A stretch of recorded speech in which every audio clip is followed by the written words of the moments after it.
지금 이 시각 여러분들이 주목하는 뉴스 살펴보겠습니다.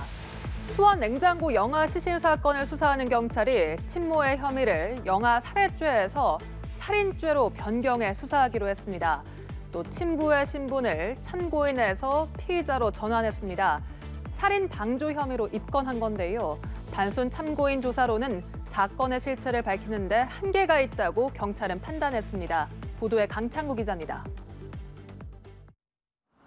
경찰이 영아 살해 혐의로 구속한 30대 친모 A씨의 혐의를 살인죄로 변경했습니다. A씨가 분만 후 제3의 장소로 이동해 범행했고 2년 연속 생후 하루 된 자녀를 잇따라 살해한 점 등 혐의의 중대성을 감안한 겁니다. 형법 제250조 살인죄는 사형이나 무기 또는 5년 이상의 징역에 처하도록 규정하고 있지만 영아 살해죄는 이보다 가벼운 10년 이하의 징역에 처하도록 규정돼 있습니다. 경찰은 또 영아들의 친부 B씨를 살인 방조 혐의로 입건하고 신분을 참고인에서 피의자로 전환했습니다. 현재까지 살인 방조와 관련한 혐의가 드러나지는 않았지만 보다 면밀한 조사를 위해 신분 전환의 필요성이 있었다고 경찰은 설명했습니다. 수사권 조정 이후 시행된 수사 준칙에 관한 규정에 따르면 참고인을 상대로는 사건 혐의와 관련한 질문을 할 수 없습니다. 따라서 사건의 실체적 진실을 밝히는데 무리가 있다는 지적이 제기됐습니다. 친모 A씨는 지난 2018년과 이듬해 11월 각각 병원에서 아기를 출산한 뒤 수시간 내 살해하고 자신이 살고 있는 아파트 냉장고에 시신을 보관해온 혐의를 받고 있습니다. 이미 아들과 딸 등 3자녀를 두고 있던 친모는 경제적 어려움을 이유로 범행했다고 경찰에서 진술했습니다. 하지만 한 집에 살고 있는 남편이 아내의 임신과 출산을 모를 수 없다는 지적이 나오면서 범행을 공모하거나 방조했다는 의혹이 제기됐습니다. 연합뉴스TV 강창구입니다. 최근 SNS상에서 사생활이 폭로된 축구 국가대표 공격수 황의조가 직접 쓴 입장문을 공개했습니다. 황의조는 폭로글에 대해 사실무근이라고 강조하며 자신이 피해자임을 호소했는데요. 최초 유포자를 포함해 2차 피해 가담 또는 연루된 분들에 대해 절대 선처하지 않겠다며 법적 대응을 예고했습니다. 불법 촬영 의혹에는 선을 그었습니다. 홍석준 기자가 보도합니다. 지난 25일 한 SNS에 자신이 황의조와 만남을 가졌던 사람이라며 황의조가 여러 여성들과 관계를 맺고 피해를 입혔다고 주장하는 폭로글이 올라왔습니다.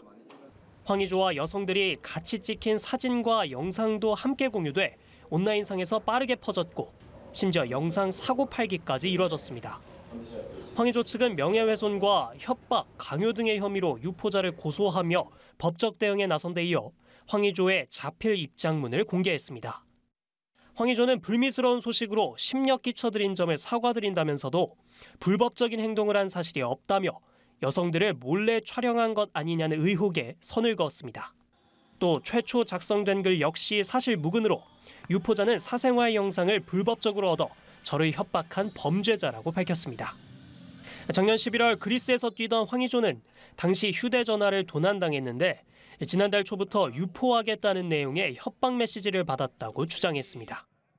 황의조 측은 유포자가 황의조의 전 여자친구가 아니고 전혀 연관이 없는 사람이라는 입장. 황의조는 최초 유포자를 포함해 2차 피해에 가담 또는 연루된 분들에 대해 절대 선처하지 않겠다고 강조했습니다. 현재 사건은 서울경찰청 사이버범죄수사대로 이관돼 수사 중으로 경찰은 방송통신위원회와 협조해 사생활 영상 유포 행위를 차단하고 있습니다. 연합뉴스TV 홍석준입니다. 500원짜리 비상장 주식이 엄청난 수익을 낼 수 있다며 최대 50배 비싸게 판 리딩 사기 조직이 경찰에 대거 적발됐습니다. 피해자가 700명이 넘었는데 이 중 절반은 평생 모은 돈을 쏟아부은 60대 이상의 고령층이었습니다. 사기꾼들 말대로 주가가 언젠가는 오를지 모른다는 기대감에 미심쩍은 마음이 들어도 신고를 주저한 것으로 알려졌습니다. 보도에 한채희 기자입니다. 수사관들이 사무실 문을 열고 들어서자 안에 있던 사람들이 우왕좌왕 몰려듭니다.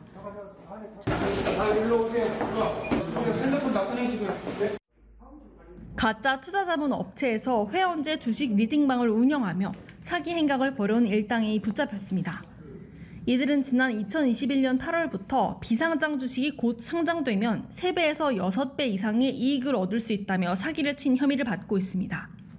하지만 피해자들이 투자한 주식은 상장 계획도 가치도 없는 액면가 500원짜리의 주식이었습니다. 이들이 가로챈 금액만 195억 원. 확인된 피해자는 756명이나 됐는데 절반이 60대 이상의 고령층이었습니다. 대출까지 받아 투자했지만 전세금을 날리고 개인 파산 신청을 한 피해자도 있었습니다. 하지만 주가가 오를까 하는 기대감에 사기가 의심돼도 신고를 주저했습니다. 직접 연락해서 그분이 사는 지방에 가서 이게 사기임을 알려주고 설득해서 진술받아 온 경우도 있고요. 경찰은 본사와 지사를 갖추고 계획적으로 사기를 저지른 일당 23명에 범죄단체 조직죄 등을 적용해 검찰에 넘겼습니다. 또 아직 검거하지 못한 총책 A씨에 대해서는 출국 금지 조치에 추적 중인 한편 미검거 조직원들의 추가 범행 여부에 대해서도 수사를 이어갈 계획입니다. 연합뉴스TV 한채입니다.